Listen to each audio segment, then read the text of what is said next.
It appears the Houthis have struck the first Saudi vessels since declaring a naval blockade on Saudi shipping. According to Houthi claims, they targeted 2 Saudi oil tankers using ballistic missiles, cruise missiles, and drones, accusing the vessels of violating their self-imposed blockade. Now here's something worth remembering. The Houthis are not the internationally recognized government of Yemen. While they control only about a third of the country's territory, that territory is home to roughly 70% of Yemen's population. And millions of those people are not living comfortably. The World Food Programme estimates that under Houthi administration, around 1/3 of households experience moderate to severe hunger because of the country's ongoing economic collapse and fragmentation. So instead of focusing on rebuilding the areas they control or improving the lives of people living there, the Houthis chose to fire ballistic missiles at Israel in the name of solidarity with Gaza and attack commercial shipping in Bab el-Mandeb Strait whenever they decide a vessel deserves to be targeted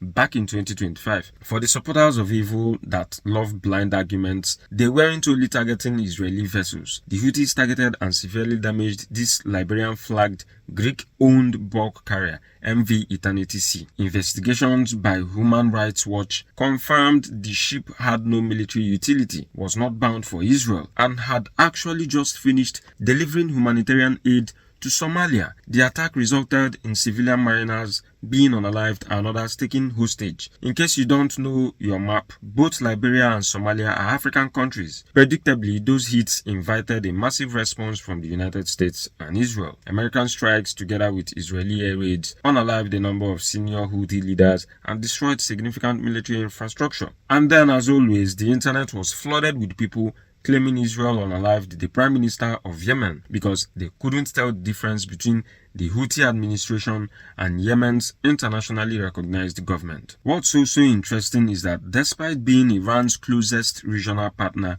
the Houthis have yet to meaningfully enter the current conflict on Iran's behalf. Whether that's because of the damage they've suffered, strategic calculation, or other reasons, they've been far more restrained than many expected. Now, we'll have to wait and see how Saudi Arabia responds. But if history is any guide, it probably won't be long before the Houthis start targeting vessels that have nothing to do with Saudi Arabia while insisting they are somehow legitimate targets. And if that happens, they will likely discover again that targeting international shipping has consequences.